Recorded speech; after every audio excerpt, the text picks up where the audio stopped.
Ξεκίνησε, να βάλω κι αυτό. Αυτό είναι το Heartbreak Hotel. Και εγώ είμαι η Αλεξάνδρα Επίθετη. Ένα.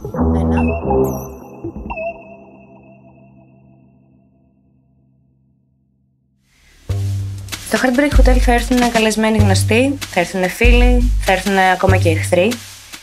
Μπορείτε να φανταστείτε αυτή την εκπομπή να εκπέμπει κάπου από ένα liminal space. Δεν αποκαλύπτουμε την ακριβή τοποθεσία. Είναι λίγο μετά το 2010, σίγουρα όμως είναι πριν το 2016. Φανταστείτε μας λίγο μεταξύ ύπαρξης και ανυπαρξίας, θα σας έλεγα. Οι καλεσμένοι, να ξέρετε, δεν είναι ποτέ εδώ ως ενδιαφέροντες άνθρωποι που θα μας δώσουν μια συνέντευξη. Αυτή η εκπομπή είναι μια σύντομη διακοπή στη ροή της συνταρακτικής πραγματικότητας. Είμαστε για λίγο σε ένα δωμάτιο αναμονής. Μοιραζόμαστε 2 μικρόφωνα και 2 καρέκλες. Εδώ είναι πάντα βράδυ. Ιδανικά μας κάνουν παρέα ένα τσιγάρο και ένα ποτό. Για λίγο μπορούμε απλά να συζητήσουμε τις ιστορίες μας. Για λίγο μπορούμε να αφαιθούμε, να θυμηθούμε κάτι που κάποτε μας ράγισε την καρδιά και μπορεί και να το ξορκίζουμε ακόμα. Απόψε μαζί μας είναι η καλεσμένη μας γνωστή και ως η μεγάλη γκουρού του έρωτα. Μία πρόσφατη προσθήκη στην αθηναϊκή κοινωνία που, ψάχνοντας για το παρελθόν αυτής της μεγάλης θεάς, της γκουρού, είδα ότι με πολύ σιγουριά, περίσσια σιγουριά θα έλεγε κανείς, δήλωνε μέχρι προσφάτως ότι δεν θα έρθει ποτέ στην Αθήνα. Το δήλωσα. Και ξέρεις τι, όταν κάνει σχέδια ο Θεός γελάει. Ή βασικά θα το κάνω σαν τον Μπακογιάννη. Όταν ο Θεός κάνει σχέδια ο άνθρωπος γελάει. Και γελούσα εγώ. Και τελικά αναγκάστηκα να έρθω. Πώς γίνεται αυτό δεν ξέρω. Έτσι. Μαζί μας απόψε, από ό,τι ίσως καταλάβατε, είναι η Χρυσή Γκαγκούτη. Όχι, μόνο μου τα πιάσετε, το κάνω μόνο. Να με χειροκροτήσει κανείς. Γεια σας, παιδιά, χάρηκα πάρα πολύ. Τι. Σας παρακαλώ. Σας παρακαλώ. Χάρηκα πάρα πολύ που είμαι καλεσμένη στην εκπομπή σας, στην εκπομπή σου. Δεν ξέρω, να αναφέρω εδώ ότι είστε 2 άτομα επιτελείο. Είναι κρυφός ο δεύτερος. Είναι κρυφός. Δεν τον αφήνουμε να μιλάει. Στην υποφαινόμενη, λοιπόν.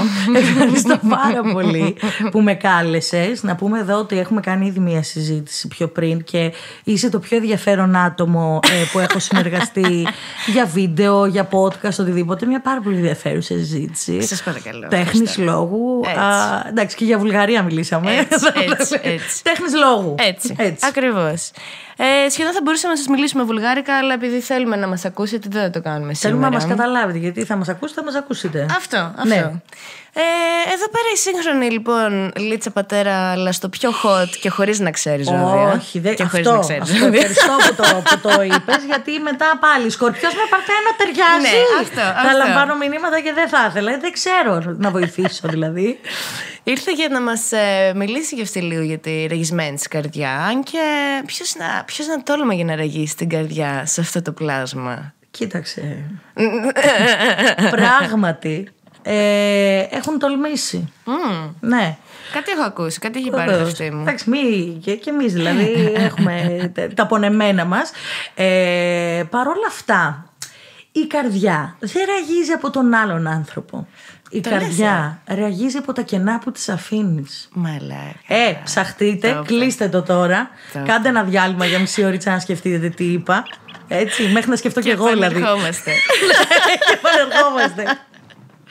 Να σε ρωτήσω, ρε φίλε, λοιπόν. Είναι κάτι που συζητιέται πολύ στις συνεντεύξεις σου, ρε παιδί μου. Δεν το φέραμε πρώτη σίγουρα. Ναι. Αλλά έχεις όντως σπουδάσει κάτι που είναι πολύ πολύ ενδιαφέρον. Έχεις τελειώσει θεολογία, σωστά.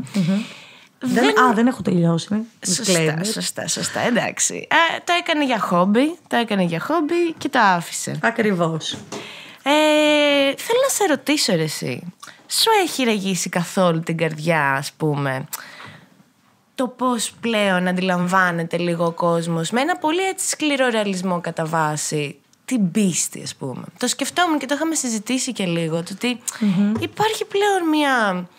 Εννοείται, ξέρω εγώ, καθένας whatever, άθεος, θρήσκος, εννοείται, Αλλά ρε παιδί μου, νιώθω στους δικούς μας κύκλους και ηλικιακά και κοινωνικά κάπως ότι υπάρχει μια σκληράδα ως προς την πίστη. Αν πεις πιστεύω σε κάτι, είναι λίγο.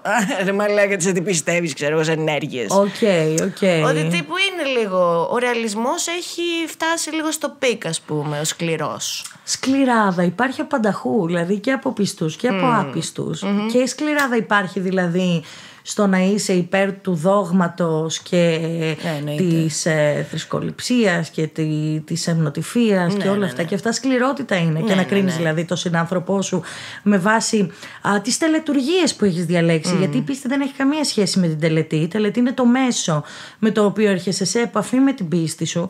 Και πολλοί άνθρωποι έχουν κάνει πίστη αυτό που λέμε τα είδωλα. Καλέ, πέσαμε στο ίδιο σφάλμα των Εβραίων. Μην ξαναπείτε κουβέντα για τους Ισραηλίτες.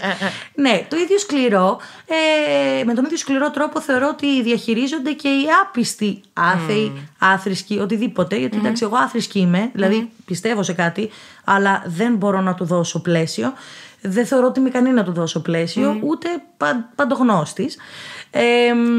Πώς θα το πλησίαζες έτσι σαν ιδέα, θα Λοιπόν, μπορείς να το θέσεις κάπως? Θα σου πω, πολλοί με έχουν ρωτήσει, επειδή πια τα λέω σαν ποίημα, από όταν έλεγα ότι σπουδάζω θεολογία, πριν καν βιώσω την αναγνωρισιμότητα, ακόμη και σε συζητήσεις με ανθρώπους, έλεγα είμαι άθρησκη και θεωρώ ότι η προσέγγιση μου απέναντι στο πλαίσιο του Θεού είναι καταφατική. Είναι καταφατική θεολογία. Ρε παιδί μου, υπάρχει, και με ρωτάνε πάρα πολύ, τι εννοείς Χρυσίδα καταφατική δικαιολογία? Και δεν είχα ποτέ το χρόνο τηλεοπτικό ημί να εξηγήσω ότι υπάρχουν 3 θεολογικές προσεγγίσεις: η καταφατική θεολογία, η αποφατική θεολογία και ο συνδυασμός των 2 αυτών θεολογιών. Η πρώτη προσέγγιση, η καταφατική. Μιλάω πολύ κοντά στο μικρόφωνο. Γιατί νόμιζα. Η πρώτη προσέγγιση, η καταφατική, αποδίδει τα πάντα στο Θεό. Τα καλά, τα κακά, γιατί έκλασα στραβά. Ο ουρανός είναι του Θεού, εγώ είμαι του Θεού, τα πάντα είναι του Θεού, η πράξη είναι του Θεού, όλα αυτά. Η αποφατική θεολογία από την άλλη θεωρεί ότι δεν είναι τίποτα ευθύνη του Θεού. Υπάρχει το απόλυτο αυτεξούσιο. Ο Θεός δημιούργησε τον κόσμο. Από εκεί και πέρα κάτε τα κουμάτα σας όλοι, ας πούμε. Δεν λαμβάνει ούτε τα καλά ούτε τα κακά του κόσμου σαν δικά του. Και η πιο ίσως safe προσέγγιση θεολογική είναι ο συνδυασμός των 2. Δηλαδή, ναι, φίλε, έχεις όντως κάποια πράγματα είναι δικά σου, όντως αποδίδονται σε σένα, αλλά παραμένει να έχω το αυτεξούσιο και τη δική μου ευθύνη και ότι δεν κάει και το σπίτι μου αυτή τη στιγμή, γιατί ο Θεός αποφάσισε ότι είναι Δευτέρα, καιρός να γάμεις όλο τον κόσμο. Οπότε εμένα, δεν ξέρω αν είναι σωστό, μου κολλάει περισσότερο η αποφατική. Δεν μπορώ να πλαισιώσω ποιος είναι, τι είναι, υπάρχει, δεν υπάρχει, είναι δίπλα μας, είναι ενέργεια, είναι άγγελος, είναι Θεός. Δεν μπορώ να του χρεώσω τίποτα που έχει συμβεί στη ζωή μου. Είναι γραφτό μου, είναι το ένα μου, είναι το άλλο μου. Δεν με κάνει να νιώθω άνετα αυτή η προσέγγιση. Οπότε, ναι, για να απαντήσω σε κάποια ερωτήματα, αυτή είναι η καταφατική προσέγγιση που μου αρέσει περισσότερο και με βολεύει. Οπότε, μιας που το προσεγγίζω κι εγώ αγνωστικιστικά, θα ήθελα σε ένα ιδανικό περιβάλλον να υπάρχει έτσι αυτή η διάθεση αγνωστικιστική για τους υπόλοιπους. Δηλαδή, όχι δεν πιστεύω και σας γάμα επειδή δεν πιστεύω. Όποιος πιστεύει έχει λέρα. Ή αντίστοιχα, όποιος πιστεύει αυτά ισχύουν και άμα δεν πας με βάση αυτά θα καεί στην κόλαση. Και που ξέρεις αν πω με βάση αυτά, επειδή στα είπε ένας άνθρωπος, ξέρω εγώ, που τι έχεις ιδέα καν τι είναι ο Θεός, ή πώς τολμάς να λες ότι ζεις με βάση το θέλημα του Θεού την ίδια στιγμή που μπορεί να κάνεις έσχυο όταν κλείνουν οι πόρτες. Οπότε κάπως τα νιώθω λίγο όλα μάταια. Γιατί πρόσφατα είχα μια συζήτηση. Έτυχε μετά από πολύ καιρό που έχω να συναντηθώ με ένα 18χρονο παιδί που μόλις έχει φύγει από την επαρχία. Για μένα λες, ψυχούλα. Μα τώρα μπήκε στα 17 εσύ, όχι? Ναι, τώρα είναι 18, είχα γενέθλια. Εντάξει, συγγνώμη, με συγχωρείς. Ένα άλλο λοιπόν συνομήλικο παιδί σου, το οποίο όλο στοιχείως δεν είχε φύγει ποτέ από το χωριό του, ψηλά βόρεια Ελλάδα, ρε παιδί μου, πολύ μικρό χωριό, πολύ λίγοι άνθρωποι, και έτσι όπως είμαστε κάπως πιάνει τη συζήτηση για το Θεό και με έναν τρόπο όντως μου ράγισε την καρδιά, γιατί δεν ήξερα πώς απαντάς σε ένα τέτοιο άτομο με το στο πλαίσιο του να το προωθήσεις λίγο προς το να διαβάσει, να ψαχτεί, με όποιον τρόπο να μορφωθεί. Κατάλαβες, γιατί η μόρφωση, εντάξει, δεν προέρχεται μόνο από τα βιβλία, μιλάμε μαλακίες. Όχι, προέρχεται και από το κοινωνικό πλαίσιο. Και από το εμπειρικό κομμάτι. Σωστά.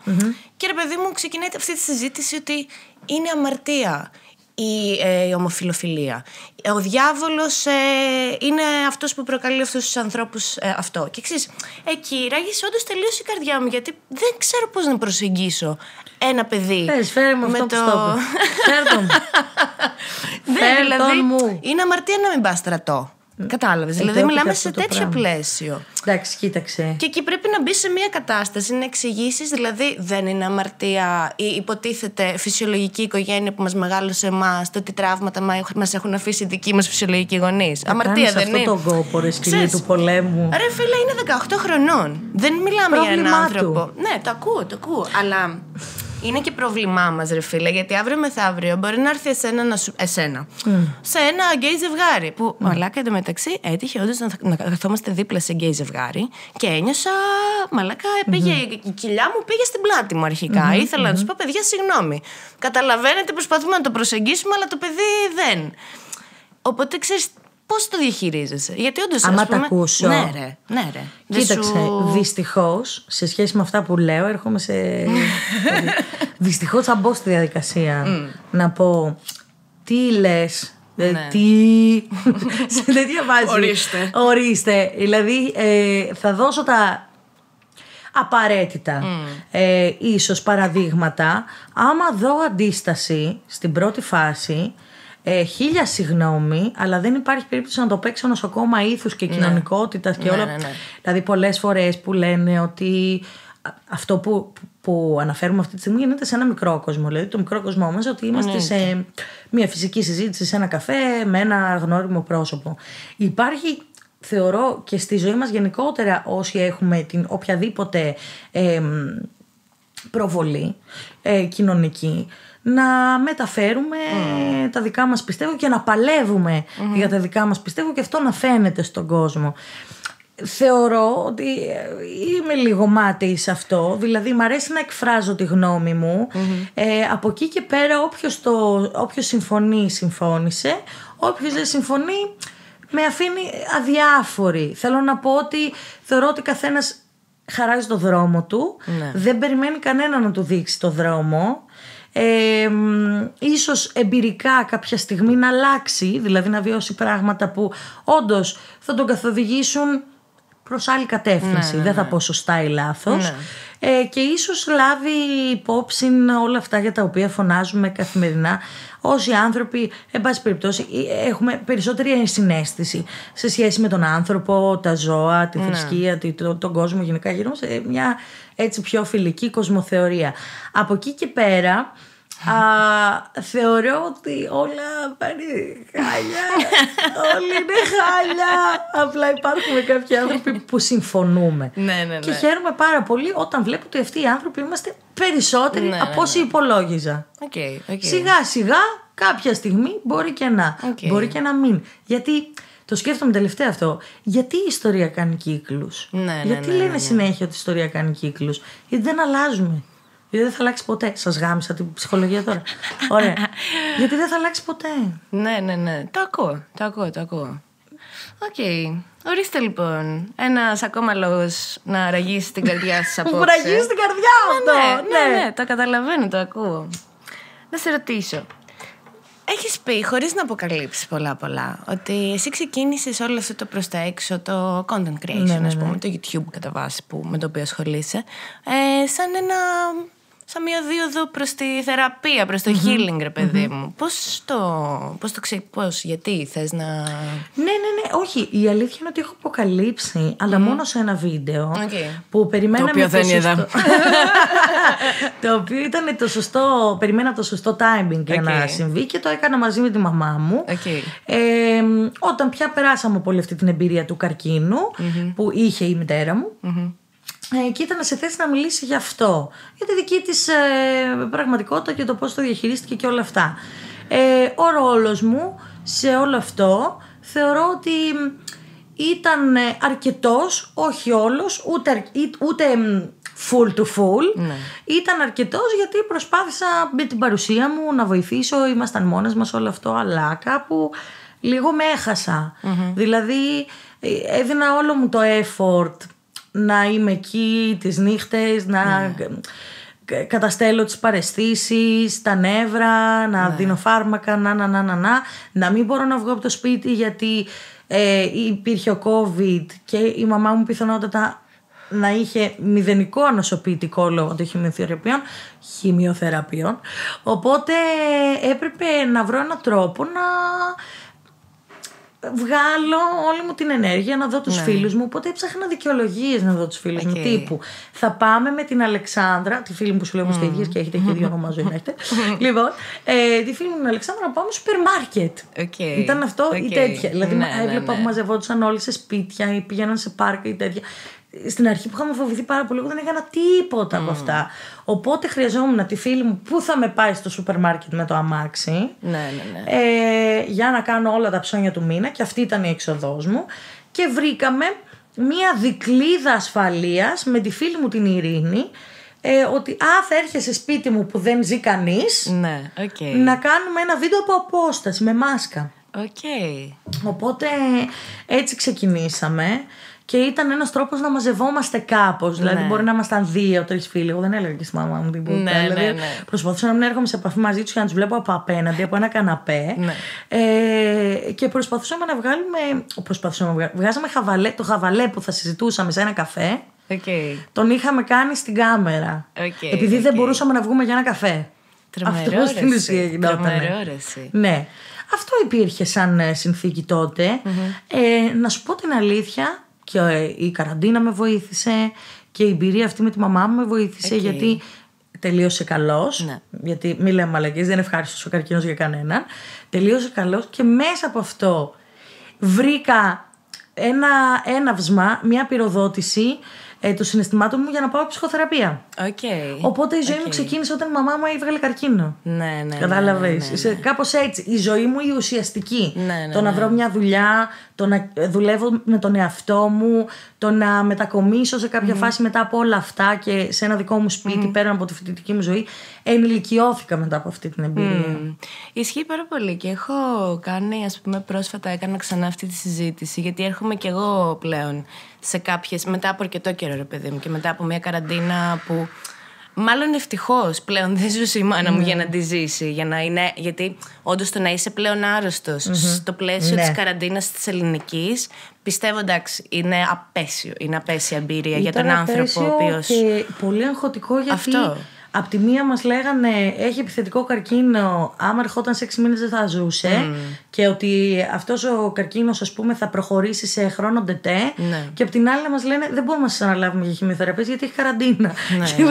Τι φάση. Δηλαδή έπαιρνε οι ψυχολόγους και τις λέγανε πάνε στην εκκλησία και άναψαν κερί. Δεν είχαμε από κανέναν βοήθεια ενώ όχι οικογενειακό άνθρωπο, από κανέναν όχι πάροχο, τομέα, δεν ξέρω. Τίποτα. Ναι, τίποτα. Ναι, και η συζήτηση κάπως πηγαίνει προς το ότι όταν εγώ έχασα τη δική μου μάνα, ρε παιδί μου, ήταν όντως, εννοείται το μεγαλύτερο ράγισμα καρδιάς που έχω βιώσει ποτέ και πιστεύω θα είναι για πάντα, αλλά από την άλλη είναι ένα από τα πιο... Πώς να σου το πω, χωρίς να θέλω να το θέσω καθόλου θετικά, αλλά ένα από τα μεγαλύτερα δώρα που μου έχει κάνει η ζωή, με βάση και αυτό που λες, ότι μπαίνει σε ένα πλαίσιο. Εγώ τουλάχιστον μπήκα στο πλαίσιο ότι, μαλάκα μου, καλημέρα, υπάρχει real ο θάνατος. Αυτό που ξέραμε και συζητούσαμε θεωρητικά. Και μπορεί να έχουν πεθάνει δικοί μας άνθρωποι νωρίτερα, αλλά είναι πολύ διαφορετικό όταν πλέον πάει στο τόσο κοντινό. Στο μητέρα ή πατέρας, που είναι πλέον, ξέρεις, το βιώνεις και λες... έσχατο άγχος, βιώνεις την έσχατη θλίψη. Δηλαδή και σε δικό μου πρόσωπο που το έζησε αυτό. Αυτό που της είπα ήταν ότι δεν μπορούμε να αλλάξουμε κάτι. Μπορείς όμως από εδώ και πέρα να μην φοβάσαι τίποτα άλλο πια. Ναι, Ακριβώς. Οπότε ακριβώς. κάπως. Και κάπως εμένα αυτό μου ξύπνησε το ότι αγάπη, ξύπνα και ζήσε real. Δεν είναι αύριο, θα το δω σε λίγο, κάτσε να περάσει λίγο σε ένα μήνα. Όχι, μπρο μου, είναι τώρα. Είναι τώρα και ελευθερώσου λίγο και βρέστε τα πατήματά σου, γιατί ξέρεις, είναι. Γιατί ζεις και μια ζωή με το άγχος, παιδιά. Όλοι οι άνθρωποι που ακούω έχουν τα μεγαλύτερα άγχη τους. Τι θα κάνω όταν φύγουν οι γονείς μου ή αν φύγουν οι γονείς μου. Οπότε καταλαβαίνω ότι μέσα σε όλη αυτή τη μουντίλα και την ταρκύλα και το μεγάλο αποχωρισμό γίνεσαι πιο δυνατός. Θα μου πεις, είναι σαν αυτό που λέω στον ψυχολόγο μου, δεν θέλω να μάθω άλλο, ρε, φτάνει ρε, φτάνει.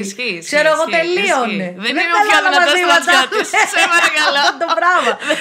Αυτό που λέμε για θάνατο και γελάμε εξαιρετικό. Ναι. Είναι η ψυχοσύνθεση. Νομίζω δεν υπάρχει κάποια άλλη δίωδο στο τέλος της μέρας. Ενώ ναι, ξέρεις, εννοείται θα περάσει πάρα πολύ δύσκολα. Εννοείται θα πονάνε real μέχρι και τα κόκαλά σου, ξέρω εγώ, οι φτέρνες σου από το στρες και από το.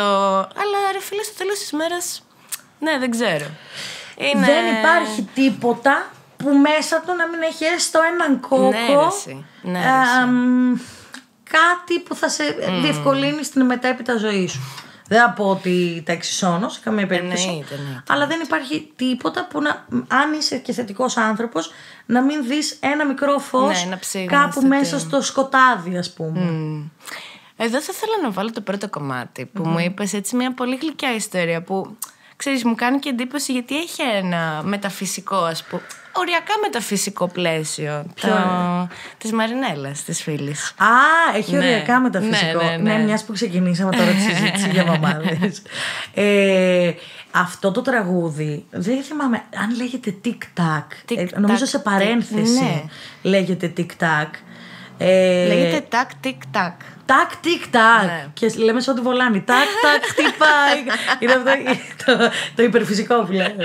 Λοιπόν, η μαμά μου, όταν ήμουνα έμβριο πια στην κοιλιά της, επειδή είχε δυσκολευτεί γενικότερα πάρα πολύ να κάνει παιδί και είχε κάποιες.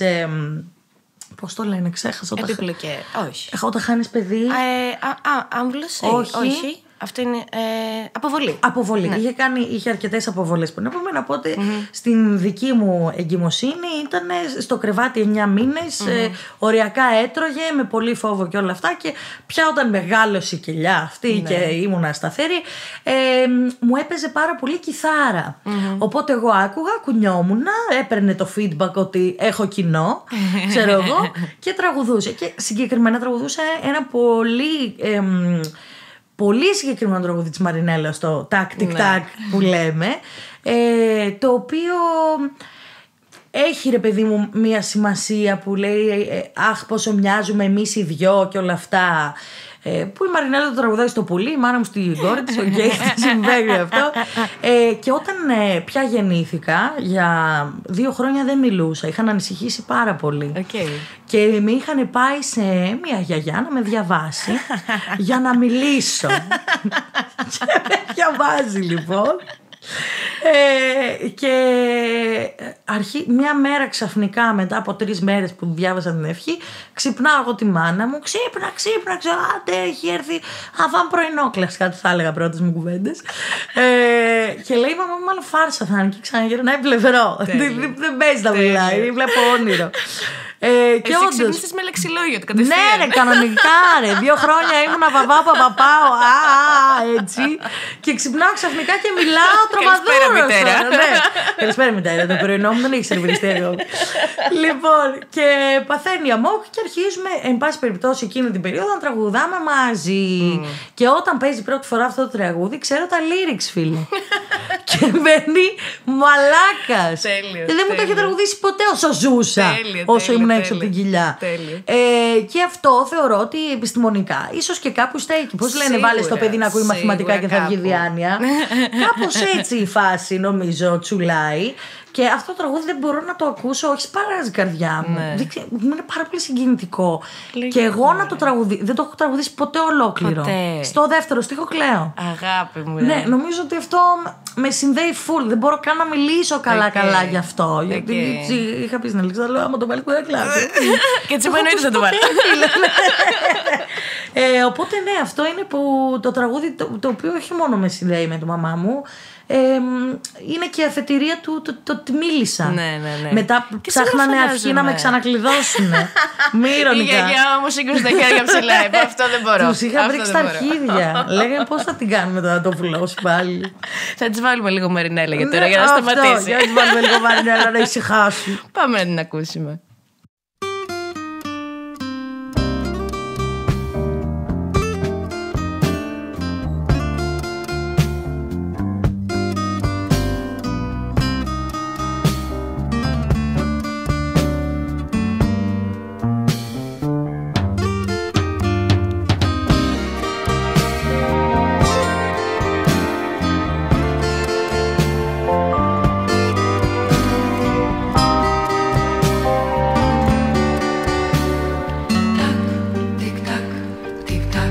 Στο τζάμι ένα πουλί χτυπάει,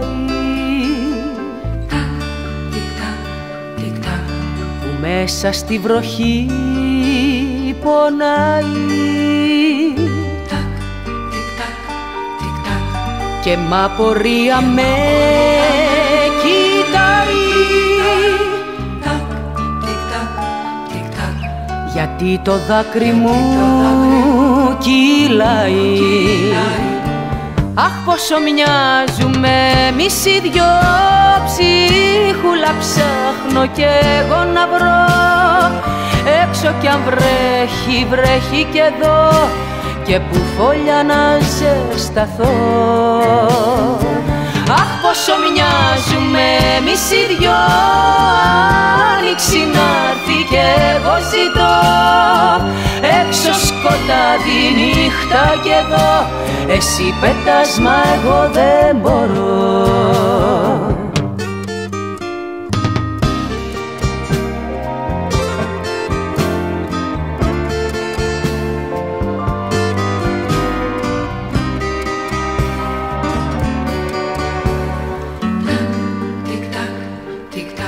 Στο τζάμι ένα πουλί χτυπάει, μια στάλα αγάπης μου ζητάει, και μοιάζει να με συμπονάει,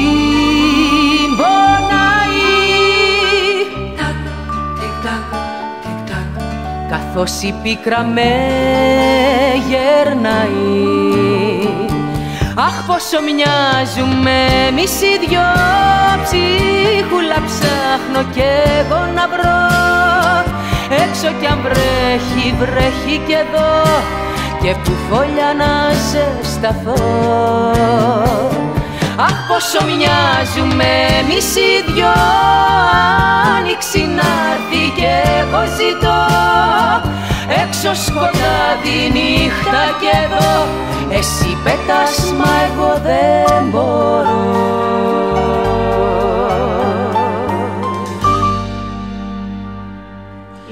Καταλαβαίνεις λοιπόν ότι μιλάμε όσο παίζει το τραγούδι για να μην κλάψω. Εννοείται. Έχουμε πει όλα τα άσχημα. Ναι, είμαστε απλά καλύπτουμε το χώρο και τον χρόνο. Τα άσχετα. Έχουμε πει όλα τα άσχετα για να καλύψουμε τον χρόνο. Μην τυχόν το ακούσω, αλλά ελπίζω αν το έχετε ακούσει εσείς να σας αρέσει πολύ αυτό το κομμάτι. Ξέρεις τι άλλο σκεφτόμουν για σένα, και το πάλι εντάξει, τα προβάραμε αυτά. Χρυσίδα Γκαγκούτη κιλά. Ό,τι είναι στο Google αναζήτηση. Χρυσίδα Γκαγκούτη ηλικία ζώδιο κιλά. Ηλικία ζώδιο κιλά. Μαλάκα, λέω. Είναι τέτοιο άρθρο, μαλάκα, για σένα. Ναι. Real. Υπάρχει. Τι? Δεν είναι αστείο, αυτό υπάρχει. Τι, υπάρχει? Ναι. Ηλικία ζώδιο κιλά. Ποιος ξέρει πώς κιλά είμαι? Μαλάκα, γιατί γκούγκλερα. Κάτι για να βρω το βίντεο. Όχι να βρω συνέντευξη παλιά, αυτή που σου λέω. Ναι. Δεν θα έρθω ποτέ στην Αθήνα. Και ψάχνω να την βρω και μου έβγαλε ακριβώς τέτοιο άρθρο. Ηλικία, ζώδιο, καταγωγή, κιλά. Θα στο βρω τώρα. Θα στο βρω τώρα. Ποιος έχει τολμήσει? Μαλάκα, και όμως περίμενε. Θα στο δώσω εδώ τώρα. Α, να το βρήκα. Ναι, ρε μαλάκα, freegossip.gr. Free gossip. Χρυσίδα Γκαγκούτη, βιογραφικό, ηλικία, το ύψος, η καταγωγή, σπουδές και τα κιλά. Φεύγω. Απίστευτο. Φεύγω. Και ξέρεις τι έχουν βάλει? Δεν το διάβασα παρακάτω γιατί λέω ρε μαλάκα τι βάζει. Παιδιά, όχι, απλά το γράψανε σαν τίτλο. Βάλανε αυτό που έχω στο sound του ρυθμού σαν βιογραφικό. Τέλειο. Που απλά λέω ότι μου την έδεσα, ξέρω. Τέλειο. Φανταστικό. Ορίστε λοιπόν, όλες τις πληροφορίες που χρειαζόμασταν για σένα ναι, ήταν μπροστά μας εξ αρχής. Παιδιά, μπείτε να δείτε τα κιλά μου. Μαλάκα, ωριακά σβήνουμε. Αλήθεια. Αυτό που ήθελα όμως να συζητήσω στην πραγματικότητα είναι, ρε παιδί μου, το ότι ξέρεις, είχαμε και με προηγούμενους καλεσμένους, το έχουμε πει λίγο, ότι μου αρέσει πάρα πολύ η προσέγγιση σου, ρε παιδί μου, στο content σου. Ότι έχεις, εννοείται όλο αυτό το χιούμορ, ρε φίλε, γύρω από το ράγισμα της καρδιάς όσον αφορά τις σχέσεις, τον έρωτα. Και ότι, ρε φίλε, πώς νιώθεις όταν λαμβάνεις τόση πολλή πληροφορία για πράγματα που όντως είναι, ξέρεις, του άλλου, του έχουν γάμισει όντως την ψυχή, ας πούμε. Και εσύ τα μετατρέπεις όντως σε ένα content το οποίο το βλέπουμε και χαιρόμαστε και γελάμε. Και είναι κάτι το οποίο, ας πούμε, εσύ ίδιο μου είπες ότι πολλοί κόσμος, και το αντιλαμβάνομαι πλήρως, ότι βοηθάς μαλάκα πάρα πολύ τον κόσμο. Θα σου πω. Στην αρχικά ξέρουν οι άνθρωποι που στέλνουν τις ιστορίες τους που το στέλνουν. Στην αρχή που δεν ξέρουν πού το στέλνουν, γιατί, σε ποιον, τι προσέγγιση έχω, είχαν ταυτιστεί πάρα πολύ με τον θυμό που βίωνα εγώ τότε. Δηλαδή ήμουνα ένα πάρα πολύ θυμωμένο άτομο, πρώτα απ' όλα με τη ζωή μου, που ο εσωτερικός αυτός θυμός αποδίδονταν στις ερωτικές σχέσεις. Δηλαδή μέχρι να καταλάβω ότι κανένας τρίτος άνθρωπος στη ζωή μου δεν μπορεί να φταίει για κάτι. Δεν μπορεί να φταίει εκ των πραγμάτων. Είχα πάρα πολύ θυμό, οπότε έκραζα πάντα με έτσι χιουμοριστική προσέγγιση, και ο κόσμος το γούσταρε πάρα πολύ αυτό και έλεγε μαλάκα, και εγώ έχω θυμό. Για να τη στείλω να δει πώς θα κράξει, να δω πώς θα κράξει το δικό μου γκόμενο, πώς θα κράξει τη δική μου πεθερά, πώς θα κράξει τους δικούς μου απέσιους ανθρώπους. Οπότε κάποια στιγμή άρχισα απλά να σχολιάζω. Δηλαδή οι ιστορίες που μου στέλνανε ήταν και για μένα προϊόν θυμού. Όντως τα έπαιρνα μέσα μου, όντως θύμωνα κι εγώ με αυτούς τους ανθρώπους και όντως το έβγαζα. Γι' αυτό πολλές φορές μπορεί να έχω ακούσει, Χρυσίδα μου, δεν είσαι όπως παλιά. Έχεις ηρεμήσει πάρα πολύ, σε παρακαλώ, μην χάσεις ποτέ το χιούμορ σου. Λοιπόν, το χιούμορ δεν είναι βάρος, εννοώ κιλά, δεν είναι μαλλιά, δεν είναι φρύδια, δεν είναι κλειδιά για να το χάσεις. Το χιούμορ το προσαρμόζεις ανάλογα αυτό που βιώνεις μέσα σου. Όταν λοιπόν εγώ σταμάτησα να είμαι θυμωμένη με τον κόσμο όλο και να βλέπω τι κάνει ο δικός μου κόλλος εκεί έξω, άρχισα απλά να τα σχολιάζω. Δηλαδή αντικειμενικά κάτι που μπορεί να κάνει κάποιος είναι γαϊδουριά. Απ' την άλλη όμως ο καθένας έχει την ευθύνη των επιλογών του. Δηλαδή επιλέγω έναν άνθρωπο που βλέπω εξ αρχής ότι είναι μαλακιστήρι. Χίλια συγγνώμη ρε φιλενάδα ή φίλε μου που θα το στείλεις. Το ξέρεις και το ξέρω, ας μην γελιόμαστε, ότι είναι δική σου επιλογή. Οπότε πια αυτή η αποκάλυψη βοήθησε τον κόσμο πολύ να καταλάβει ότι... Δηλαδή μου στέλνουν ιστορίες που λένε ξέρω ότι είμαι για τον Μπούτσο ή είμαι κλόουν, αλλά έχει γίνει αυτό και το ξαναδέχτηκα, Χρυσίδα μου, ή την ξαναδέχτηκα ή της επέτρεψα ή οτιδήποτε. Οπότε αυτή η αποκάλυψη νομίζω ότι βοηθάει στην ουσία. Δεν βοηθάει ούτε το χιούμορ. Το χιούμορ είναι το μέσο. Βοηθάει το ότι αποκαλύπτεις τον άλλον και ο άλλος το αποδέχεται και χαίρεται με αυτό, γιατί καταλαβαίνει πια ότι είναι δική του ευθύνη. Όταν καταλαβαίνεις ότι πλέον όλα είναι στο χέρι σου, νιώθεις πολύ πιο ελεύθερος. Μπορεί να φοβίζει κάποιον αυτή τη στιγμή που το λέω, πάρε την ευθύνη, αλλά είναι μεγάλη υπόθεση να παίρνεις την ευθύνη του εαυτού σου, των πράξεών σου, των επιλογών σου, γιατί είσαι πραγματικά ελεύθερος. Οπότε θα έλεγες ότι, ας πούμε, δεν σε βαραίνει πλέον, ας πούμε, όχι. Το βίωμα του άλλου, το ότι ο άλλος θα σου στείλει. Όχι, αυτό δεν με βαραίνει το δικό μου. Ναι. Δηλαδή μπορεί να χωρίσω και να είμαι Έλα, τι γίνεται. Ναι. Είναι πλέον οι συζητήσεις, ειδικά με τους φίλους μου που κάνουμε, γιατί θεωρώ ότι μπορεί να μην έχουμε. Η ψυχή μας να μην είναι στην ίδια τοποθέτηση, αλλά καλώς ή κακώς, για να ταιριάζεις με κάποιους ανθρώπους, πάει να πει ότι κάπως έχετε την ίδια αντίληψη των πραγμάτων. Και καθόμαστε, ας πούμε, και μιλάμε με τις φίλες μας για ένα πρόβλημα και λέμε: λοιπόν, αυτό θεωρώ ότι πραγματικά προκύπτει από τη σχέση με τον πατέρα μου. Και... δηλαδή, νομίζω ότι έχουμε περάσει την ηλικία που πλέον γνωρίζουμε τι είναι και το λέμε. Έχω εκνευριστεί πάρα πολύ αυτή τη στιγμή, γιατί έχει χτυπήσει τον εγωισμό μου. Οπότε θεωρώ ότι χτυπάει αυτή με την ανασφάλεια να πάει να γαμηθεί. Δηλαδή είναι ένα υβρίδιο ευθύνης και παλιάς αντίληψης που έρχεται έτσι μαζί, και νομίζω ότι είναι πολύ πιο ασφαλές από τον συσσωρευμένο θυμό. Όταν έβλεπα φίλες μου να έχουν πολύ συσσωρευμένο θυμό και να αποδίδουν οτιδήποτε τους συμβαίνει στη ζωή τους σε χρυσουζιά και μια επιλογή Θεού, ενός Θεού που νομίζουν ότι κάθεται πάνω το κεφάλι τους και επιλέγει ότι σήμερα θα σε γαμίσει ο Τάσος και θα σου ραγίσει την καρδιά. Γελάω πάρα πολύ. Αλλά φαινόταν ότι αποκλίνω και εγώ και οι υπόλοιποι φίλοι που μπορεί να ήταν σε αυτή την παρέα. Οπότε κάπως συνέρχονταν αυτό το άτομο. Ότι απλά γκρινιάζεις, μαλάκα, σκάσε επιτέλους, ξέρω εγώ. Οκ. Θεωρείς ότι εκεί έξω, ας πούμε, σε αυτό το μαγικό εκεί έξω, υπάρχει, ας πούμε, μια έλλειψη πλέον με τον πολύ αγοραίο όρο καύλας, ας πούμε. Το ότι, ρε παιδί μου, έχει κάπως αυτή η επαφή, ρε παιδί μου, η θέληση βασικά για επαφή, για μια πιο personal επαφή, ακόμα και ας είναι για ένα one night stand, ας είναι απλά για το, απλά να περάσω το βράδυ μου, ξέρω εγώ. Ότι κάπως έχουμε φτάσει σε ένα level που δεν μπορούμε να πλησιαστούμε real ο ένας με τον Δεν άλλο. μπορούμε να πλησιαστούμε, είναι η αλήθεια. Θεωρώ ότι έπαιξε τεράστιο ρόλο η καραντίνα μέσα σε αυτό. Καλώς ή κακώς μπορεί να λέμε εντάξει και τι περάσαμε και 2 χρόνια ήταν και δεν μπορούν να σε καθορίσουν 2 χρόνια. Μπορούν να σε καθορίσουν πολύ ύπουλα 2 χρόνια. Να στηριχτείς πάρα πολύ στον ατομικισμό που καλλιέργησε. Δηλαδή ήδη υπήρχε, αλλά το ήρθε και το απογάμισε ο ατομικισμός αυτός που καλλιεργήθηκε. Πολλή τεχνολογία. Δεν θα πιστέψω ποτέ στη ζωή μου. Δηλαδή, βραστά αυγά κάτω από τις μασχάλες να μου βάζουν. Η τόση τεχνολογία, όχι, δεν έχει βοηθήσει. Έχει καταστρέψει τον άνθρωπο και γενικά την κοινωνία. Οπότε έχουμε γίνει avatar. Δηλαδή, κάποιος πλέον. Δεν μπορώ να το πιστέψω εν μέρει, αλλά πραγματικά συμβαίνει. Νιώθει ότι έχει ολοκληρωμένο σεξ επιτελέσει με το να στείλει το πουλί του και να πει 2 τσοντόλογα με έναν άνθρωπο και να πει εντάξει είμαστε και έγινε και η φασουλή σήμερα. Έγινε και το σεξάκι σήμερα. Ή ας πούμε νιώθω την αδύρυτη ανάγκη το σώμα μου να έρθει σε επαφή με ένα άλλο, αλλά βαριέμαι να βγω ραντεβού, βαριέμαι να συζητήσω, βαριέμαι να μιλήσω, έλα τώρα και να μιλάω για τα άστρα και τα ζώδια και τα μπουρουμπουρου. Οπότε στέλνω ψήνεις για να... Ναι. Πού είσαι στη Συγκρού, είσαι? Ναι. Κεράσει ποτό, κεράσει χορό. Στέλνεις έναν άνθρωπο. Καλέ, με έστειλε προχθές. Λοιπόν, είχα μιλήσει με αυτόν τον άνθρωπο, Πολάκης. Και μέσα σε αυτό το διάστημα μπορεί να είχαμε ανταλλάξει καμιά κουβέντα, αλλά για μήνες δεν μιλούσαμε σεξουαλικώς. Είχε προκύψει μια φορά να έχουμε έτσι μια πιο έντονη συζήτηση. Όχι σεξting και κάτι τέτοιο, ότι να εκφράσει ο ένας τον άλλο ότι πράγματι θα ήθελα να ρίξουμε για πένα. Λοιπόν, αλλά πιο ρομαντικά. Έτσι, γιατί μου αρέσει και η παιδεία. Είσαι άνθρωπος της τέχνης. Ναι. Αυτό ακριβώς. Υψηλά διανοούμενη λοιπόν.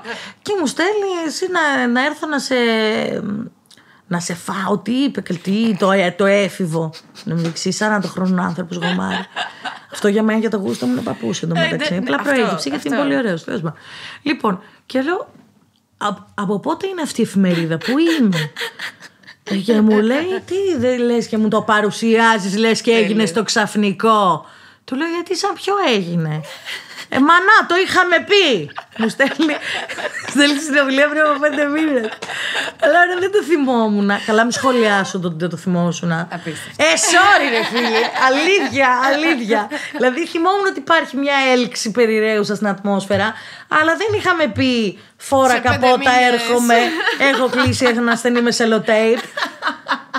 χωρίς να τον έχω δει ποτέ από κοντά αυτόν τον άνθρωπο, έτσι, χωρίς να έχουμε επαφή. Έρχομαι. Ναι, εντάξει. Λοιπόν, η διεύθυνσή μου είναι αυτή. Άδεια στο πρόγραμμα. Έλα, σε περιμένω με ανοιχτή την πόρτα, βρεις κάτω τη γάτα στην είσοδο, πάρτι πάνω μαζί σου. Και λέω, ρε γαμώτο, άμα ζώα είμαστε. Και μου βγαίνει τώρα το χωριάτικο. Και δηλαδή έπαιζε από τα σύννεφα. Δηλαδή, χτίσε λίγο, του λέω, ρε άνθρωπε. Πάλεψε να χτίσει, δεν αντιλέγω. Έχτισε μετά. Ναι, αλλά δεν έχτισες και το πύργο της Βαβέλ για να έρθεις να μου μαζέψεις. Όχι. Λοιπόν, αυτή η αποξένωση, ο ατομικισμός, η τεχνολογία, η κακή οικονομία. Κατάλαβες τώρα τι γίνεται? Γιατί όταν δουλεύεις 12ωρο για να πληρώσεις το ενοίκιο του σπιτιού σου, λίγη έγνοια έχεις να πας να γαμίσεις ή να πιεις ένα ωραίο ποτό και να μιλήσεις με έναν άνθρωπο και να πείτε 2 κουβέντες. Λες, θα πάρω από εδώ, θα πάρω από εκεί, θα πάρω από αλλού ό,τι είναι. Και γεια σας. Λοιπόν, οπότε θεωρώ πραγματικά όλα αυτά που είπα δεν αποτελούν δικαιολογία. Γιατί πραγματικά εγώ που είμαι 28 χρονών και κάνω 4 δουλειές, μπορεί να μην έχω καθόλου χρόνο να έρθω σε επαφή με άνθρωπο. Αλλά όταν βρω τον άνθρωπο ο οποίος μου βγάλει ρε παιδί μου κάτι, που πράγματι υπάρχουν άνθρωποι που έχουν έρθει στη ζωή μου έτσι και σχέσεις και όλα αυτά, θα δώσω όσο effort μπορώ και όσο θα διαθέσω, θα φτιάξω χρόνο.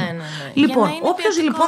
Ναι, ακριβώς. Όποιος λοιπόν να φτιάξει χρόνο, για μένα, για τα δικά μου δεδομένα, δεν είναι η ώρα να είναι εδώ. Μα νομίζω γενικά, αρέσει. Δεν νομίζω ότι αυτό είναι ότι είμαστε επιλεκτικές και είμαστε. Νομίζω ότι δεν έχει κανένα νόημα ακόμα και για το τίποτα, ρε. Το τίποτα. Έλα τώρα να αγαπηθούμε αυτό, τελεία. Να είναι ποιοτικό αυτό. Να έχει ένα νόημα. Μα είπα εγώ, ανθρωπέ μου, να μην κάνουμε σεξ. Λες και γυρνάω με ένα μονόπετρο στο χέρι και λέω πάρε αυτό και δώσ' το μου. Και εγώ θέλω. Και εγώ, άνθρωποι είμαστε. Αλλά πες, δηλαδή. Νομίζω ότι ελκόμαστε σαν οντότητες, συνδεόμαστε σαν ψυχές. Δεν σου λέω να κάτσε ένα μήνα να συνδεθούμε. USB έχω έβαλα και συνδέομαι κατευθείαν. Αλλά κάτσε να πιούμε ένα ποτό. Ναι. Κάτσε να πούμε να δούμε μια ταινία. Αλλά θα μας λείψουν οι εποχές που λέγανε έλα για ταινία. Στο πλαίσιο αυτό λοιπόν που συζητούσαμε όταν τα λέγαμε τις προάλλες για το content που σου στέλνει πάρα πολλοί κόσμος, αναπόφευκτα ρε παιδί μου έχεις τεράστια επαφή κιόλας με τους φαν σου, ότι ρε παιδί μου... Όχι πολύ αναπόφευκτα γιατί... Το επιζητάς, μα ναι. Το θέλω και μου αρέσει. Εννοείται. Ναι. Συζητούσαμε έτσι για το αν εσύ ας πούμε έχεις μπει ποτέ στο πλαίσιο να στείλεις σε κάποιον και να του πεις μαλάκα η δουλειά σου είναι ναι. Και καταλήξαμε έτσι σε ένα κοινό γνωστό και φίλο μας. Άκου τώρα, η μία κατέβηκε από την Έδεσα, η άλλη κατέβηκε από τη Βουλγαρία και συναντηθήκαν στην Αθήνα για να μιλήσουν για το ραμμένο άσορ, με λέγα. Ποιος το ξέρει αυτό και ποιος το διανοείται? Δεν ξέρω. Πάντως εγώ πιστεύω σε όλα τα συμπαντικά και όλα αυτά. Είχαμε εδώ να βάλουμε λίγο στο κλίμα τους φίλους που μας ακούνε ότι είχαμε μια συζήτηση περί πώς χειρίζεσαι ρε παιδί μου που κάποιος άνθρωπος θα στείλει τα προσωπικά του θα σου πει με βοηθάς πάρα πολύ, περνάω αυτό και αυτό το διάστημα, καταλαβαίνεις ότι είναι αυτό, μήπως είναι γλύψιμο, μήπως είναι οτιδήποτε και λέω στον Αλεξάνδρα βεβαίως το κατάλαβα όταν το βίωσα. Δηλαδή, στην αρχή ένιωθα ότι υπερβάλλει κάποιος. Δηλαδή, με αγαπά πολύ και νιώθω ότι εγώ ήμουνα ο βοηθός του ρε παιδί μου σε αυτή τη δύσκολη στιγμή που βίωνε. Αλλά λέω μετά, Αλεξάνδρα μου, πέρασα κάτι. Όχι πολύ τραγικό. Ναι. Ένα συναίσθημα κακό. Ένα συναίσθημα, ας το θέσω, μία έλλειψη.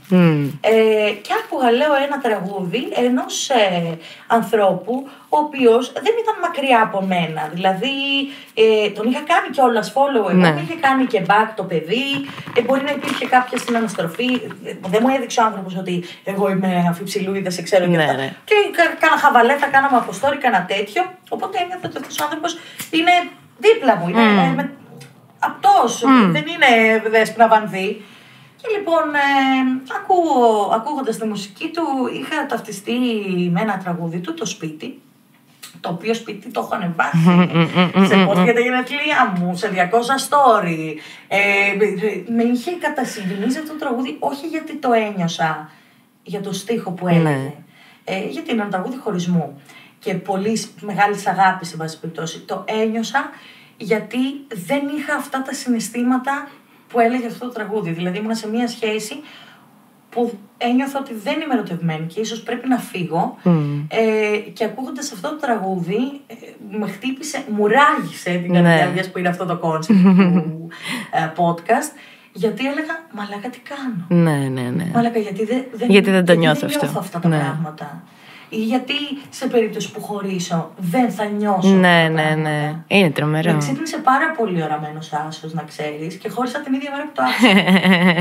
Χώρισα ακριβώς την ίδια μέρα που το άκουσα. Και δεν είπα ξεκάθαρα θέλω να χωρίσουμε. Άκουγα αυτό το τραγούδι και με πήρε ο τότε σύντροφός μου τηλέφωνο. Κάπως προκάλεσα ένα καυγά. Τον υποτίμησα έτσι, τον ηρωνεύτηκα, υποτίμησα κάτι πολύ δικό του, δεν θυμάμαι. Λάθος μου, αλλά ήταν η γνώμη μου και τη στιγμή όπως θα το έλεγα σε έναν δικό μου άνθρωπο. Νευρίασε τόσο πολύ που σε κάποια φάση του είπα έτσι, κάτι πάρα πολύ σκληρό, αλλά σκληρό όσον αφορά τη δική του κοσμοθεωρία, όχι καθεαυτό. Και σπάστηκε τόσο πολύ που χωρίσαμε. Αλλά το έκανες. Ναι. Δημιουργήσει ένα καυγά, μια συνθήκη από το πουθενά, από ένα τηλεφώνημα που ξεκίνησε. Γεια σου, αγάπη μου, τι κάνεις. Γεια σου, καλά, εσύ. Αυτό το τραγούδι πραγματικά μου έσωσε τη ζωή. Γιατί μου τη σώζει ακόμη, καθώς αποζητώ αυτά τα συναισθήματα. Πάμε να ακούσουμε τον Κωνσταντίνο.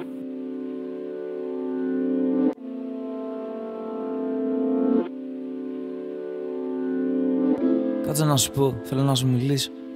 Άμα το κλείσεις δεν θα σε παρεξηγήσω, μα μου λείπουμε. Κι αφού δεν μπορώ στο τίλ να σε βρω, ψήθηκα να γράψω αυτό και να στα αφήσω.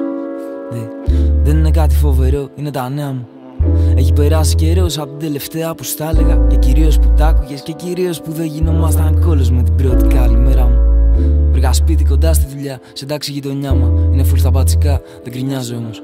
Φτιάχνω το σπίτι μου με ηρεμία όντως και λείπεις κι υπάρχει απλέτος χώρος. Να αφήνω μια στίβα απλητά στον νεροχύτη και να περιμένω να βγεις από μέσα να γκρινιάξεις. Να φαίνομαι περίεργος, να κάνω σαν ηλίθιος. Να θέλω να ακούω τη φωνή σου κι ας μου φωνάζεις. Να σε θέλω σε τίποτα και να σε απειλώ πως θα με χάσεις. Να μην θυμάσαι τι έχεις φάει χθες το βράδυ και να ανησυχώ πως κάποτε και εμένα θα ξεχάσεις. Κι εγώ δεν θέλω καθόλου να με ξεχάσεις.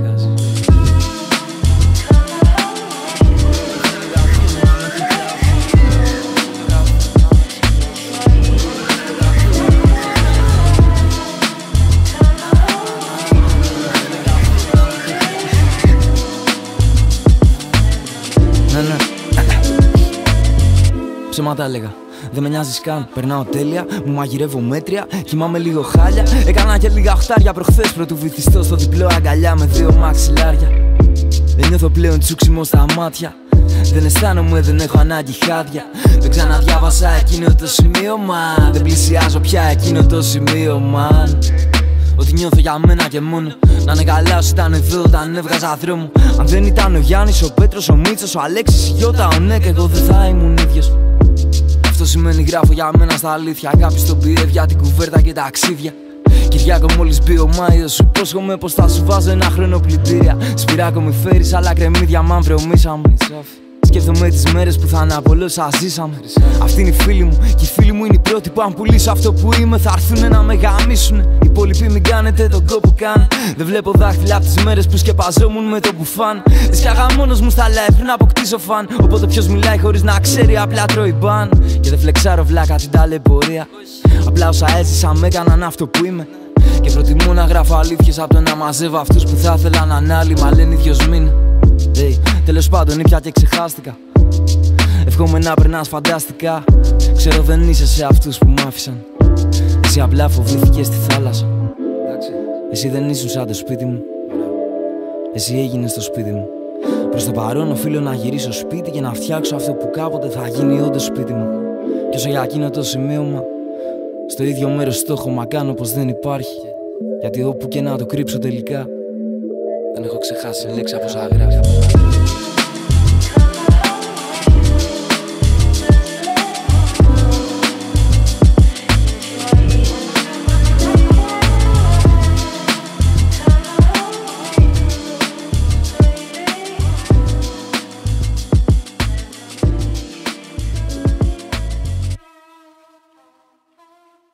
Αφού ακούσαμε και τον φίλο μας τον Κωνσταντίνο, Μου είπες μια πάρα πολύ ωραία ιστορία. Γενικά είσαι και τραγουδίστρια.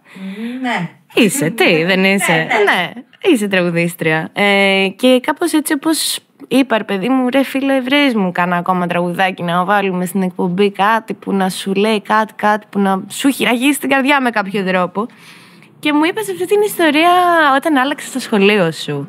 Ναι. Που έχασες, ας πούμε, ξέρεις, τη σύνδεση κάπως με τη μουσική τότε, ας πούμε. Ήταν πολλά που με πονούσαν εκείνο το διάστημα. Μια που σε αυτό το podcast λέμε μόνο ιστορίες που δεν έχει ακούσει ποτέ κανείς και το πόσο με πόνεσε. Λοιπόν, φτάνουμε τα γέλια. Και ώρα να πονέσετε μαζί μου.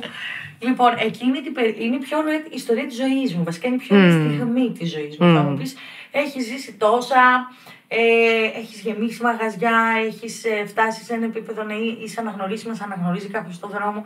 Αλλά τίποτα στη ζωή μου δεν έχει πάρει μεγαλύτερο ενθουσιασμό και χαρά και ολοκλήρωση πέραν αυτής της στιγμής. Okay. Όταν ήμουνα Δευτέρα Λυκείου, ο μπαμπάς μου είχε αποφασίσει ακαριέα να φύγει από το σπίτι και να φύγει από τη χώρα. Νύχτα, θα έλεγε κανείς. Όχι νύχτα, έτσι τον είδα και εγώ, ξημερώματα με βαλίτσες. Λοιπόν, ο οποίος με είχε αναμερώσει 3 μέρες πριν ότι φεύγω. Οι εργοδότες θέλουν 2 εβδομάδες αρχικά. Ο πατέρας σου ήθελε 3 μέρες. Φεύγω για μια καλύτερη ζωή στη Γερμανία. Θέλεις να έρθεις? Όχι, τέλεια, γαμώ, εγώ φεύγω. Οπότε είχα τότε πολύ ωραία σχέση με τον παπά. Κάνω και τώρα έχω, αλλά τότε ήμουν πολύ πιο δεμένη γιατί ήμασταν και στο ίδιο σπίτι. Και εντάξει, κόρη με πατέρα, full to full. Ξαφνικά χάνω ακαριέα τον μπαμπά μου, χάνω τη βολή μου, χάνω. Ναι. Που στην ουσία μια ζωή δούλευε από το πρωί μέχρι το βράδυ. Δηλαδή η μαμά μου με μεγάλωσε, technically, αλλά ήταν το αποκούμπι μου, ήταν η σιγουριά μου. Ναι. Και έτσι λοιπόν είμαι εγώ πρώτη Λυκείου στα Γενιτσά. Ζούσα 16 χρόνια ήδη εκεί, παρότι δεν ήμουν από εκεί, καταγωγή ήμουν από Έδεσα. Και καλούμε στην πρώτη Λυκείου λοιπόν να αντιμετωπίσω και το γεγονός ότι έχει φύγει ο πατέρας μου και το ότι αλλάζω σχολείο, γιατί από το γυμνάσιο πήγα στο Λύκειο, που ξέρουμε όλοι ότι μπορεί να ακούγεται τώρα πάρα πολύ αστείο, αλλά για τότε μας ήταν Εννοείται. Ναι. Οπότε βίωνα μόνο αλλαγές. Κάπου εκεί, μόλις έφυγε ο μπαμπάς μου, κλήθηκα να φύγω και από την πόλη, να αλλάξω και σχολείο. Όλα αυτά σε ένα χρόνο. Ναι. Που αυτό σε μια τέτοια ηλικία είναι ακραίο, τραγικό, έτσι, δεν είναι? Τραγικό. Το πώς το εξέλαβα τουλάχιστον. Ναι. Γιατί δεν μου μιλούσε κιόλας ξαφνικά. Οπότε όντως έχασα εκείνη την περίοδο. Επιστρέφουμε λοιπόν στην Έδεσα, που εγώ δεν είχα ζήσει πολύ. Πήγαινα κάνα Σαββατοκύριακο εκεί στους παππούδες μου και αυτά και πηγαίνω στο καινούργιο μου σχολείο. Πολύ μεγάλο άγχος, ωστόσο τα παιδιά με υποδέχτηκαν με αγκαλιά μεγάλη και όλα αυτά, χωρίς να ξέρουν ποια είμαι, τι είμαι. Εγώ επειδή ασχολούμουν με τη μουσική από τη Δευτέρα Γυμνασίου που με είχε ξεψαχνίσει ένας καθηγητής μουσικής, εγώ ήξερα ότι τραγουδάω, ήξερα ότι μαθαίνω κιθάρα μόνη μου, αλλά δεν ήξερα πώς να το προσαρμόσω ή να το προσεγγίσω κάπου ώστε να ανήκω κάπου, ώστε να τραγουδήσω κάπου. Τραγουδούσα μόνο στο σπίτι μου. Ναι. Τώρα ξαναπάμε back and forth πίσω στα Γιαννιτσά, στη Δευτέρα Γυμνασίου. Και έτσι λοιπόν λέει: θέλω να κάνω κάποια casting για να βρω μια κοπέλα να τραγουδήσουν στη σχολική μπάντα που θα είναι πιο rock, ξέρεις. Και βάζει το Creep. Ναι. Εγώ δεν το ήξερα το Creep τότε. Και είχα μια φίλη έτσι γκοθού, γιατί τότε radio τα ακούγανε μόνο σκόμμα τις φλέβες τους, εμπεριστατωμένα και φορούσαν κορσέ και είχαν μαύρα μάτια από το μολύβι. Κάπως έτσι λοιπόν έμαθα το Creep, το τραγούδισα και ήταν το ντεμπούτο μου. Ναι. Θα πούμε ότι τους άφησα όλους άναυδες. Οπότε το Creep είχε γίνει κομμάτι μου. Ναι. Το τραγουδούσα όπου θα δω και δεν είναι το πόσο μου λείπει για το βολάνι, ήταν το Creep από radio το είχε για μένα. Και έτσι λοιπόν πάντα άνοικα σε σχολικές μπάντες, έπαιζα σε φεστιβάλ, έπαιζα σε μαγαζιά με τους μισούς από την μπάντα που είμαι ήδη τώρα. Και όλη αυτή την πορεία λοιπόν, το ότι ήμουν 14 και τραγουδούσα σε μαγαζιά και μπουρου είχα να την κρύψω στην Δευτέρα Λυκείου της Έδεσας. Δηλαδή δεν με ξέρει κανείς, Δεν μπορώ να τραγουδήσω πουθενά. Κοτεύω full να πάω να πω καλησπέρα παιδιά, ήρθα. Τραγουδάω. Εγώ είμαι. Οπότε αυτό το έκρυβα πάρα πολύ καλά μέσα μου, αλλά πονούσα πάρα πολύ το ότι έβλεπα να διεξάγονται τα ίδια σχολικά φεστιβάλ και εγώ ενώ τόσα χρόνια είμαι μέσα σε αυτά, ξαφνικά να μην συμμετέχω. Έτσι λοιπόν πηγαίνω συγκεκριμένα το φεστιβάλ που ήταν του νομού, εκείνη τη χρονιά ήταν στην Έδεσα. Οπότε πήγαμε από το σχολείο στον χώρο που ήταν το φεστιβάλ με την τάξη μου μόνο. Παρουσίαζαν το φεστιβάλ παιδιά από το σχολείο μου. Ήταν πολύ έτσι κλειστό ιδεσαϊκό. Ξαφνικά προς τη μέση του φεστιβάλ βλέπω μόνο την παλιά μου τάξη από τα Γενιτσά. Με αντίστοιχα τους καθηγητές που συνόδευαν την τάξη, εκ των οποίων ο ένας ήταν και ένας καθηγητής μαθηματικών, προφανέστατα, που με μισούσε πάρα πολύ. Όσο με είχε στα Γενιτσά που έλεγα καλημέρα και μου έλεγε πάλι εσύ εδώ. Χωρίς κανένα απολύτως λόγο. Δεν ήξερα όμως, εγώ όταν βλέπω κάποιον να με μισεί, θέλω να τον κάνω φίλο. Οπότε δεν ήξερα όμως τον μπουστάρα πώς να τον προσεγγίσω. Δεν ήξερα και μαθηματικά. Δεν υπήρχε ένα αποκούμπι, μια σύνδεση. Λοιπόν, οπότε τον άφησα αυτόν στα Γενιτσά να με μισεί. Έφυγε εγώ, βρισκόμαστε αυτή τη στιγμή στο φεστιβάλ. Και βλέπω αυτόν να συνοδεύει και άλλους 2-3 καθηγητές που εξίσου είχαμε πολύ αγάπη μεταξύ μας. Την τάξη μου μόνο, φοβερό αυτό το πράγμα. Και με ρωτάνε, ρε Χρυσή, γιατί δεν τραγουδάς? Λέω, παιδιά, δεν είμαι εγώ κάποιους μήνες στο νέο σχολείο. Δεν είχα κάποιον να παίξω μαζί και αυτά. Και τελειώνει το φεστιβάλ, ανεβαίνουν οι παρουσιαστές πάνω και λένε, θα θέλαμε να καλέσουμε τη Χρυσίδα Κακούτη πάνω στη σκηνή να μας τραγουδήσει ένα τραγούδι, γιατί μάθαμε ότι είναι τραγουδίστρια και δεν μας είπε τίποτα. Και καλούμε τώρα να βλέπω την παλιά μου τάξη να συνεννοείται με τη νέα μου τάξη για το πώς εγώ θα τους τραγουδήσω. Τρομερό, ωραία. Και εγώ ανέβηκα στη σκηνή, δεν είχα φυσικά κάποιο όργανο, ούτε ήξερα κάποιον που να παίζει από αυτούς που παίζανε. Και λέω, τι να πω, και μου λένε ακαπέλα, κάτι ρε παιδί μου. Λέω, παιδιά, ντρέπομαι πάρα πολύ, μπορώ να σας γυρίσω την πλάτη. Και μου λένε ναι. Και αρχίζω να τραγουδώ με γυρισμένη την πλάτη στο κοινό. Υπέροχο, να κάνουν τα παιδιά μουσική με τα χέρια τους. Και εγώ να ξεκινάω να λέω όποιο μου κατέβηκε εκείνη την ώρα, γιατί τότε παίζαμε και πολύ τεχνίες, το δώσε σημασία που μου ζουράκι. Και αφού λοιπόν γυρνάω μετά, γιατί νιώθω ξέρεις πιο άνετα, βλέπω τους νέους ανθρώπους με τους παλιούς μου ανθρώπους μαζί. Δηλαδή αυτό δεν γίνεται κατά παραγγελία να το κάνεις. Δεν γίνεται. Ναι. Νιώθω τέτοια μεγάλη συγκίνηση. Και αφού κατεβαίνω από τη σκηνή και αγκαλιαζόμαστε όλοι και όλα αυτά, αυτός ο καθηγητής που με μισούσε μου λέει, Χρυσή, να σου πω κάτι. Η ψυχή σου είναι ένας μπαξές. Λέω, εντάξει, έπρεπε να φύγω από την πόλη, φίλε. Αυτό ήθελε. Ένιωσα εκείνη την ώρα τόση μεγάλη ικανοποίηση, επιβεβαίωση, αγάπη, συγκίνηση, όλα αυτά. Δηλαδή και νοσταλγία. Ήτανε τα πιο μαζεμένα συναισθήματα μαζί σε μια στιγμή και ίσως γι' αυτό να μην είναι τόσο ξέχαστη. Τρομερό. Παρ' όλα αυτά θα πάμε να ακούσουμε το Creep. Δεν θα ακούσουμε το Δώση Σημασία. Αυτό διάλεξα εγώ. Αυτό διάλεξα.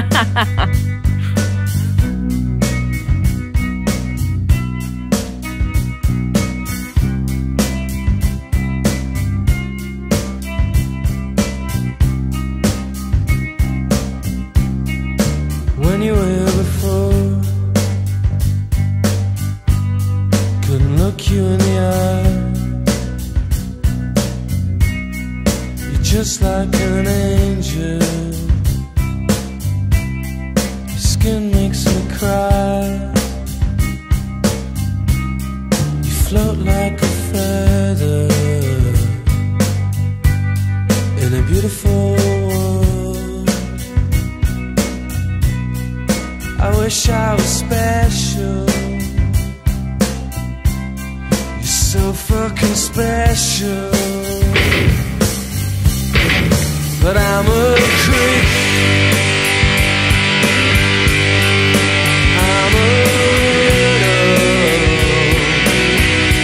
What the hell am I doing here? I don't belong here. I don't care if it hurts.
whatever you want. You're so fucking special. I wish I was special, but I'm a creep. I'm a widow. What the hell am I doing here? I don't belong here. I don't belong here.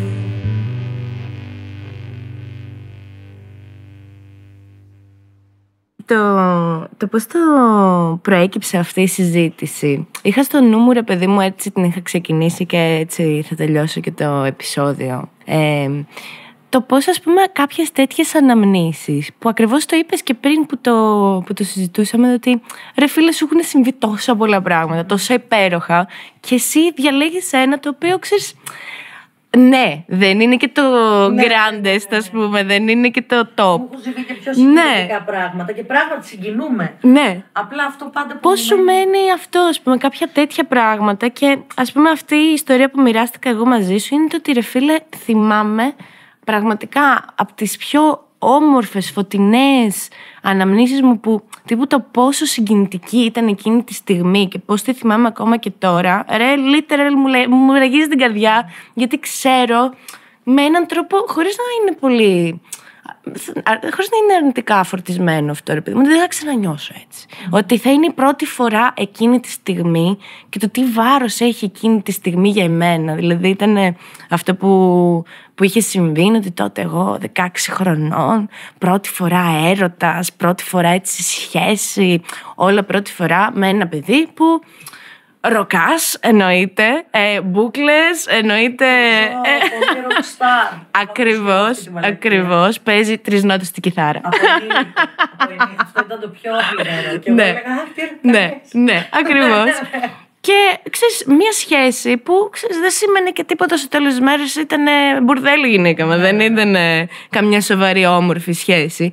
Αλλά πραγματικά μία από τις πιο φωτεινές και συγκινητικές αναμνήσεις μου είναι να κάθομαι εγώ με αυτόν τον τύπο σε ένα λόφο κατά πράσινο τώρα την Άνοιξη και να ακούμε Led Zeppelin και το πώς πέφτει εκείνη τη στιγμή το φως στα μάτια του και πάνω στο γρασίδι και πάνω στη θάλασσα που κοιτάμε, και ρε, θέλω να κλάψω. Είναι σοκαριστικό πόσο κοινά βιώματα ήταν. Γιατί εγώ με τον εξίσου ενήλικο rockstar της επαρχίας, με λέγα. Ήταν Αθήνα κιόλας, θυμάμαι. Άκουγα Led Zeppelin, άκουγα αυτό. Ναι. Νομίζω ότι φταίει η κατάσταση της ψυχής. Ναι. Η οντότητά μας, η πρώτη φορά. Αυτό. Ο ενθουσιασμός της πρώτης φοράς. Ο ενθουσιασμός της άφενειας. Ναι. Δεν σε περιμένει πούστη. Θα ενηλικιωθεί σε λίγο. Εννοείται. Κάποια στιγμή η έγνοια σου δεν θα είναι πότε θα περάσει τα δάχτυλά σου ανάμεσα από τα μπουκλάκια του μαλάκα αυτού που το παίζει Jimi Hendrix και ξέρει να παίζει μόνο γιουκαλίλι. Θα πρέπει να πληρώσει το λογαριασμό της ΔΕΗ, φίλε. Οπότε θεωρώ ότι πραγματικά η κατάσταση της ψυχής στην εφηβεία, και νομίζω ότι και γι' αυτό για μένα είναι αυτή η πιο δυνατή ανάμνηση, που εντάξει όντως υπήρχε μια συναστρία τρελή εκείνη την ώρα, αλλά όντως είναι η πιο δυνατή από όλες, γιατί δεν ήμουν εγώ η βρώμικη ενήλικη. Ναι. Δεν ήμασταν οι βρώμικοι ενήλικοι σε αυτές τις... Ναι, ήταν όντως, ξέρω εγώ, αυτή η στιγμή καθαρή. Χωρίς έγνοιες. Ακριβώς. Θα κλείσουμε λοιπόν με Led Zeppelin απόψε. Θέλαμε να σας ενοχλούμε πάντα με αυτά που έχουμε ζήσει και μας έχουν ραγίσει την καρδιά. Ελπίζουμε να σας ραγίσαμε την καρδιά, αυτό θέλουμε. Θέλουμε να πονάτε μαζί μας. Έτσι. Θέλουμε και να γελάτε όμως και λίγο, εντάξει. Γι' αυτό γελούσαμε να ισοχαρίσουμε λιγάκι. Σας χαιρετούμε για απόψε. Led Zeppelin. Ευχαριστούμε.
People tell me, baby, can't be satisfied. Trying to worry me, baby, but I never get you in myself. People worry, baby, can't keep you satisfied. Let me tell you, baby, you ain't nothing but a stupid, no good jail. I went to sleep last night. I worked as hard as I can. I bring home my money. You take my money, give it to another man. I should have quit you, baby. Oh, such a long time ago.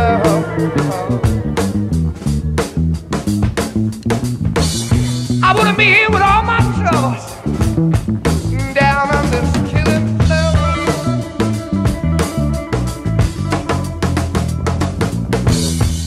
Sweep me, baby, till the juice runs down my leg. Sweep me, baby, till the juice runs down my leg.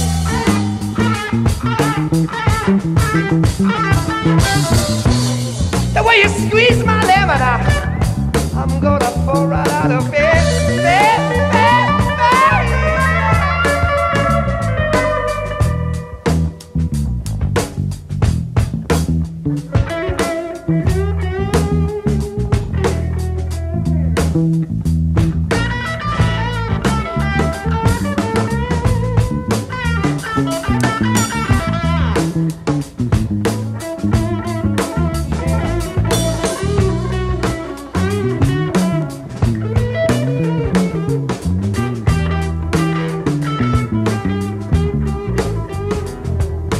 Hey, hey, hey, hey.